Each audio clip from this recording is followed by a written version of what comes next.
हे guys, welcome back once again to another video. सगळ्यात अगोदर जे आहे तुम्हाला या व्हिडिओमध्ये जसे माझ्या चॅनलवर सुद्धा व्ह्यूज येत नाहीये। ॲक्च्युली माझं हे जे चॅनल आहे या चॅनलवर तुम्ही बघा सद्यस्थितीमध्ये 10, 20, 30 व्ह्यूज येत आहेत आणि तुमच्या सुद्धा व्हिडिओजवर जर 10, 20, 30, 50, 40 व्हिडिओजवर व्ह्यूज येत असतील तरी सुद्धा तुम्ही यूट्यूबवर काम करायला पाहिजे। यूट्यूबला क्विट करायला नाही पाहिजे किंवा यूट्यूब सोडायला नको असं का म्हणतोय मी, याच्या मागचं कारण तुम्हाला या व्हिडिओमध्ये कळणार आहे। कारण जे तुम्हाला माहीत नाही आहे, ॲक्च्युली माझा 4-5 वर्षाचा एक्सपिरियन्स जो आहे यूट्यूबवर मी काम करतोय गेल्या 4-5 वर्षापासून। माझं एक चॅनल 40,000 सबस्क्रायबर क्रॉस केलेलं आहे, दुसरं चॅनल मॉनिटाईज आहे आणि तिसरं चॅनलसुद्धा ब्लॉगिंग चॅनल ते सुद्धा मॉनिटाईज आहे। माझे 2-3 चॅनल आहेत, त्याच्यामुळे मी तुम्हाला चांगल्या पद्धतीने समजावून सांगू शकतो। आणि या मला वाटलं की जास्तीत जास्त क्रिएटरच्या माइंडमध्ये हाच प्रश्न आहे की व्हिडिओला व्ह्यूज कमी आले तरीसुद्धा यूट्यूबमध्ये आपण सक्सेसफुल होऊ शकतो किंवा नाही आणि आपण यूट्यूब सोडावं किंवा न सोडावं त्या संदर्भातच हा व्हिडिओ असणार आहे। व्हिडिओ जो आहे हा व्हिडिओ बघितल्यानंतर कदाचित तुमच्यामध्ये जी अपॉर्च्युनिटी तुम्हाला मिळणार आहे येणाऱ्या काळामध्ये कदाचित ती तुमच्याकडून मिस होऊ नये, तर व्हिडिओ जो आहे शेवटपर्यंत नक्की बघा। तुम्हाला सगळ्या गोष्टींची उत्तर या एका व्हिडिओमध्ये मिळणार आहे। तर चला सुरू करूया आजचा व्हिडिओ। सगळ्यात अगोदर पहिली महत्त्वाची गोष्ट बघा, ॲक्च्युली माझं जे चॅनल आहे हे चॅनल मॉनिटाईज आहे। या चॅनलवर मी अगोदर शिक्षक भरतीशी रिलेटेड व्हिडिओ टाकत होतो। मला क्रिएटरसाठी व्हिडिओज बनवायचे आहे आणि त्याच्यामध्ये मला पॅशन आहे ती, त्याच्यामुळे मला व्हिडिओज क्रिएटरसाठी बनवायचे आहे आणि त्यांनाच गायडन्स करायचं आहे। तर त्याच्यामुळे तुम्ही बघत असाल की मागचे 10-15 जे व्हिडिओ आहेत बाकीचे व्हिडिओ मी अनलिस्टेड केले आणि फक्त 10-15 व्हिडिओ जे आहेत ते क्रिएटर संदर्भात आहे। आणि याच्यावर तुम्ही जर बघितलं तर ॲव्हरेजली व्ह्यूज 20, 25, 30, 40, 50 अशी व्ह्यूज आहेत। तरीसुद्धा मी डिमोटिवेट नाही झालो, तरीसुद्धा मी हार मानलेली नाही आहे। याच्या मागचं कारण सांगतो, याच्या मागचं कारण खूप इंटरेस्टिंग आहे।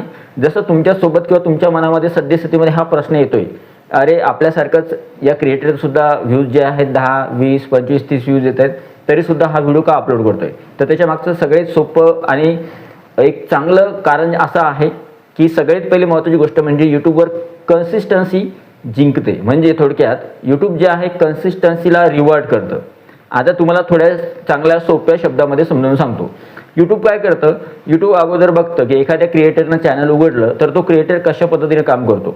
थोडक्यात आता समजा मी माझं चॅनल उघडलं तर माझ्या चॅनलवर मी काही ना काही व्हिडिओ डेली अपलोड करणार।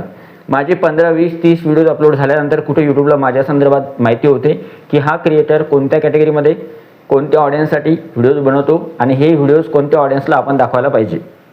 जर मी त्याच वेळेस 10-15 व्हिडिओज बघितले किंवा 10-15 व्हिडिओ स्टार्टिंगचे बनवल्यानंतर मला रिस्पॉन्स चांगला नाही आला, जर मी डिसिजन घेतला की यूट्यूब क्विट करायचं, 90% क्रिएटर इथं चुकतात आणि इथंच यूट्यूब सोडून देतात। पण तुम्हाला तसं नाही करायचं आहे। आता बघा काय असतं, यूट्यूबला जेव्हा आपले 30-40 व्हिडिओज मिळतात तर त्यावेळेस यूट्यूबजवळ डाटा आपला कलेक्ट होतो आणि तो डाटा जो आहे यूट्यूब ॲनालाइज करतो। त्यानंतर यूट्यूबला कळतं की हे व्हिडिओज कोणत्या ऑडियन्ससाठी आहे। म्हणजे तुमच्या चॅनलसाठी जी ऑडियन्स बनलेली आहे तर ती परफेक्ट ऑडियन्स शोधण्यासाठी यूट्यूब अल्गोरिदमला थोडा वेळ लागतो आणि नंतरच तुमचे व्हिडिओज जे आहेत ऑडियन्सपर्यंत जास्तीत जास्त रेकमेंड व्हायला सुरुवात होते। तुम्ही बघितलं असेल की कधी कधी काय काय क्रिएटरचे 10वा, 15वा, 20, 25, 30 नंबरचा व्हिडिओ जो आहे व्हायरल होतो। याच्या मागचं कारण काय असतं, सुरुवातीचे काही दिवस जे व्हिडिओ व्हायरल होत नाही त्याच्या मागचं कारण असतं की राईट ऑडियन्स न मिळणे। आता दुसरी एक महत्त्वाची गोष्ट बघूया की यूट्यूबवर का व्ह्यूज कमी आले तरी व्हिडिओ अपलोड करत का असतो, मी का करतो आणि तुम्ही सुद्धा का करायला पाहिजे त्याच्या मागचं कारण सांगतो। कधी कधी काय होतं बघा, जोपर्यंत तुम्ही व्हिडिओज बनवता तर व्हिडिओज बनवताना आज एक व्हिडिओ बनवला, उद्या एक बनवला, परवा एक बनवला, तर जसे जसे तुम्ही व्हिडिओज बनवत जाल तर तुम्हाला कळेल की तुमच्यामध्ये कोणकोणत्या गोष्टी चांगल्या आहेत आणि कोणकोणत्या गोष्टी नकोशा किंवा कोणकोणत्या गोष्टी वाईट आहेत। आता नाही म्हणलं तर माझा व्हिडिओ मी पूर्ण बघेल, पण माझा व्हिडिओ ऑडियन्सपर्यंत गेल्यानंतर तुम्हाला तो कसा वाटतो ते खूप महत्त्वाचं आहे। माझा व्हिडिओ मला तर आवडणारच आहे, तसंसुद्धा तुमच्यासाठी तुमचा व्हिडिओ तुम्हाला आवडेल, पण तुमचा व्हिडिओ लोकांना आवडतो का, त्यातल्या कोणत्या गोष्टी महत्त्वाच्या आहेत ज्या लोकांना आवडतात आणि कोणत्या गोष्टी अशा आहेत ज्या लोकांना आवडत नाही, तर त्या गोष्टीवर तुम्हाला काम करावं लागेल। आता ते कसं कळेल, जसे जसे तुम्ही व्हिडिओज बनवत जाल तर सुरुवातीचा पहिला व्हिडिओ तुमचा थोडा त्याच्यामध्ये व्हिडिओ क्वालिटी किंवा व्हिडिओची जी हे आहे क्वालिटी जी आहे ती खराब असेल, दुसऱ्या व्हिडिओमध्ये आवाज थोडाफार कमी जास्त असेल, तिसऱ्या व्हिडिओमध्ये तुमचा अँगल जो आहे शूटिंग अँगल जो आहे तो कमी जास्त असेल, तर तुम्ही जसं जसं स्टेप बाय स्टेप जास्तीत जास्त व्हिडिओज बनत जाल तर तुम्हाला कळत जाईल की कशा पद्धतीने आपण व्हिडिओ शूट केला पाहिजे, कशा पद्धतीने आपण यूट्यूबसाठी व्हिडिओ बनवला पाहिजे। हे केव्हा कळेल तुम्हाला, जेव्हा तुम्ही डेली अपलोड किंवा डेली व्हिडिओ शूट करत राहाल किंवा जास्तीत जास्त व्हिडिओज बनवाल तेव्हा तुम्हाला या गोष्टी कळतील। आणि सगळ्यात महत्त्वाची गोष्ट म्हणजे ऑडियन्सला तुमच्यामधून कोणत्या गोष्टी इंटरेस्टेड, कोणत्या गोष्टी आहेत ज्या आवडत आहेत आणि कोणत्या गोष्टी ऑडियन्सला नको आहेत हे सुद्धा तुम्हाला केव्हा कळणार, जेव्हा तुम्ही जास्तीत जास्त व्हिडिओज बनवणार किंवा जास्तीत जास्त व्हिडिओ अपलोड करणार. त्याच्यामुळं सगळ्यात महत्त्वाचं म्हणजे जर तुम्ही यूट्यूबवर काम करताय तर 90% जे क्रिएटर जी चूक करतात की जास्तीत जास्त लवकर हार मानतात किंवा जास्तीत जास्त लवकर क्विट करतात, तसं तुम्ही न करता तुम्ही सुद्धा जे आहे यूट्यूब अल्गोरिदमला थोडा वेळ द्या. तुमचं चॅनल जे आहे तुमच्या चॅनलवर 10, 15, 20, 25, 30 व्हिडिओज जे काही असतील तर फक्त त्याच्यामध्ये मिक्स कंटेंट मिक्स करू नका. म्हणजे आज व्लॉग टाकला, दुसऱ्या दिवशी एज्युकेशनची व्हिडिओ टाकला, तिसऱ्या दिवशी कुकिंगचा टाकला, असं न करता मिक्स कंटेंट न अपलोड करता फक्त एकाच टॉपिकशी रिलेटेड जर मी व्लॉग टाकतोय तर डेली फक्त व्लॉग टाकत राहा, त्याच्यामध्ये इम्प्रूव्हमेंट करत राहा, कन्सिस्टन्सी ठेवा, रेग्युलरिटी ठेवा आणि व्हिडिओ नेहमी अपलोड करा आणि आपल्या स्वतःच्या चॅनलवर ॲक्टिव्ह राहा.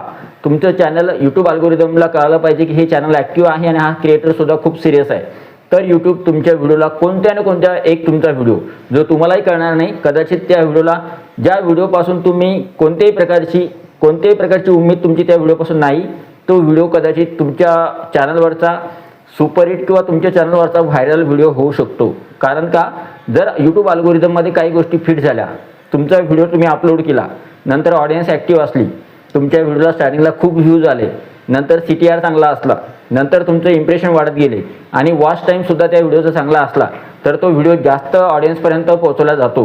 म्हणजे सुरुवातीला 100 लोकांपर्यंत, नंतर 500 लोकांपर्यंत, नंतर 5000 लोकांपर्यंत तो व्हिडिओ पोहोचला जातो आणि असे करून त्या व्हिडिओचे इम्प्रेशन वाढवले जातात आणि असेच जे आहेत तुमचे व्हिडिओचे व्ह्यूज हजारामध्ये किंवा लाखोमध्ये येतात. तर अशा पद्धतीने यूट्यूब काम करतं आणि एकदा तुमचा एक व्हिडिओ व्हायरल झाला तर एक व्हिडिओ व्हायरल झाल्यामुळं तुमच्या चॅनलचा पूर्ण कायापालट होतो. त्याच्यामुळे मी म्हटलं की तुमच्या व्हिडिओवर 10, 20, 30, 50 व्ह्यूज येत असतील तरीसुद्धा तुम्ही हार मानू नका.